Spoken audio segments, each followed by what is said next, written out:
To my channel Gurukul IAS।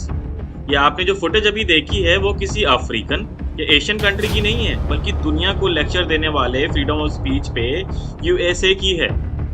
America अपनी freedom of speech and democracy पर काफी फख्र करता है और इंडिया को कई बार लेक्चर दे चुका है। फिर चाहे CAA का प्रोटेस्ट हो, कश्मीर का आर्टिकल 370 हो, पन्नू एंड खालिस्तान का इशू हो, इस पे खैर कनाडा ने भी लेक्चर दिया था, बट खुद के यहाँ प्रोटेस्ट हुआ ट्रक ड्राइवर्स द्वारा, तो फ्रीडम ऑफ स्पीच को ये सब भूल गए। आप खुद ही देखिए, ये किसी डेवलप कंट्री की यूनिवर्सिटी का प्रोटेस्ट दिख रहा है।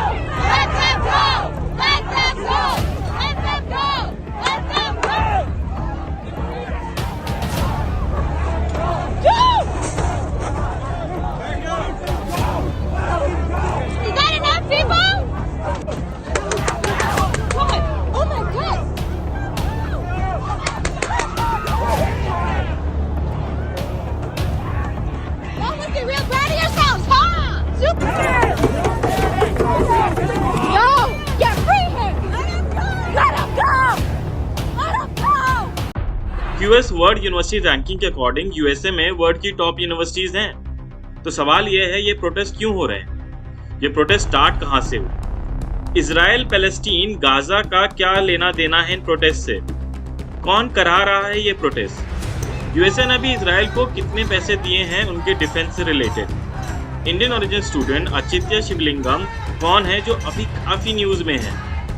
क्या रैंक है USA की डेमोक्रेसी इंडेक्स में? ऐसे ही अनगिनत सवालों के जवाब लेके आया हूँ।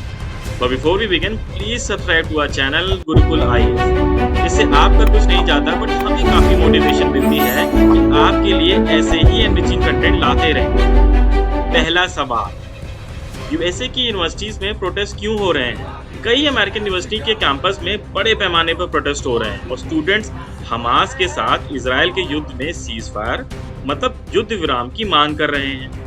पुलिस ने 550 से अधिक प्रदर्शनकारियों को गिरफ्तार किया है और कुछ विश्वविद्यालयों में पुलिस और कार्यकर्ताओं के बीच हिंसक झड़प देखी गई है, जैसे कि आप देख रहे हैं इन फुटेज में भी। मौके पर मौजूद कार्यकर्ताओं और मीडिया कर्मियों का कहना है कि कॉलेज एडमिनिस्ट्रेशन के आदेश पर लॉ एनफोर्समेंट ऑफिशियल्स ने अटलांटा के एमरी यूनिवर्सिटी में छात्र प्रदर्शनकारियों के खिलाफ टेजर और टीयर गैस का यूज किया है।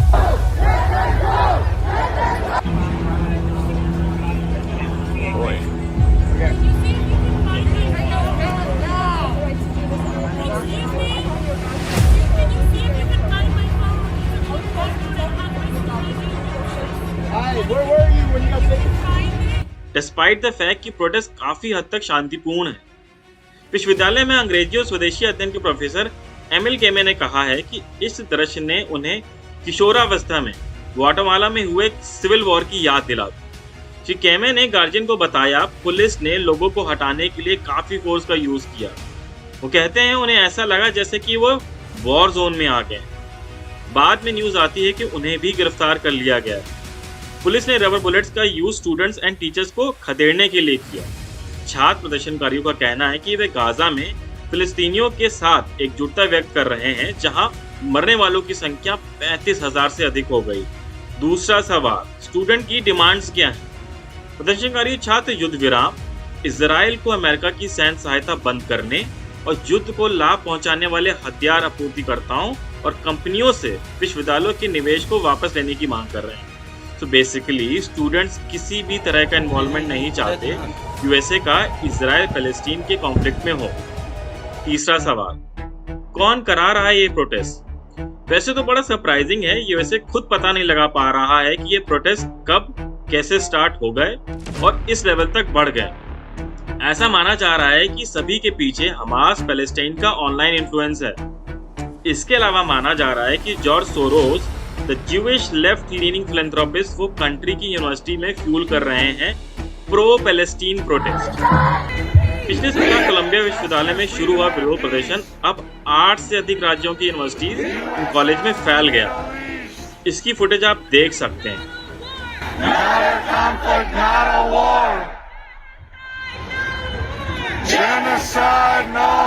चौथा सवाल, USA ने कितना फंड दिया है इजराइल को हाल ही में पास हुए बिल में? अमेरिकन राष्ट्रपति जो बाइडेन ने $95 बिलियन की विदेशी फंडिंग बिल पर हस्ताक्षर किए हैं, जिसमें इजराइल, यूक्रेन और ताइवान को सैन्य सहायता शामिल है। गाजा में अब्यूजर्स को लेकर देश में अमेरिकी सहायता को प्रतिबंध करने की बढ़ती मांग के बावजूद यह पैकेज दिया गया है।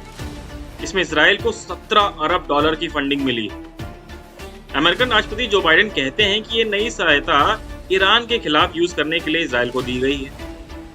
5वां सवाल, Indian origin student Achitya Shivalingam कौन है जो अभी काफी न्यूज में है?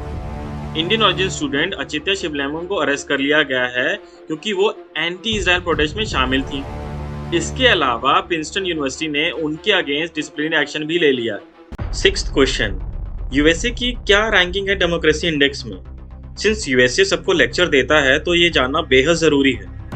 2023 के डेमोक्रेसी इंडेक्स के according out of 167 countries USA 29 position पे है, जो इसे पूर्ण लोकतंत्र के नीचे मतलब फुल डेमोक्रेसी के नीचे वाली कैटेगरी में डालता है। रैंकिंग में अमेरिका, माल्टा और इजराइल के बीच है। इंडिया की क्या रैंकिंग? इंडिया फ्लॉट डेमोक्रेसी से इलेक्टोरल ऑटोक्रेसी में आ गई। बाकी एग्जैक्ट रैंक क्या है इसे कमेंट सेक्शन में लिखिए। 7th क्वेश्चन, इंडिया का क्या रिस्पॉन्स है इस प्रोटेस्ट को लेकर? भारत ने बहुत ही सटीक और करारा जवाब दिया है। भारत ने कहा कि there should be a right balance of freedom of expression and a sense of responsibility. तो अब यूएसए देखे अपनी डेमोक्रेसी को और इस प्रोटेस्ट को कि वो दोनों को कैसे मैनेज करेगा। तो भारत ने इनडायरेक्टली कह दिया है अपने घर में देखें क्या हो रहा है, बाहर के देशों को लेक्चर ना दें। वो कहावत है ना कि जिनके घर शीशे के होते हैं वो दूसरों के घर पत्थर नहीं फेंकते। Democracy of America is unmatchable. Anyways, आपका क्या मानना है इसको लेकर? क्या एंटी इजराइल प्रोटेस्ट सही है? क्या इजराइल सही कर रहा है गाजा में? यूएन क्यों नहीं सीज फायर करा रहा? क्या कहेंगे यूएसए की हिपोक्रेसी को लेकर? लिखिएगा कमेंट सेक्शन में जरूर, क्योंकि आपकी राय मैटर करती है। Till then stay tuned to your channel Gurukul IAS। Thank you, Jai Hind, God bless and bless you.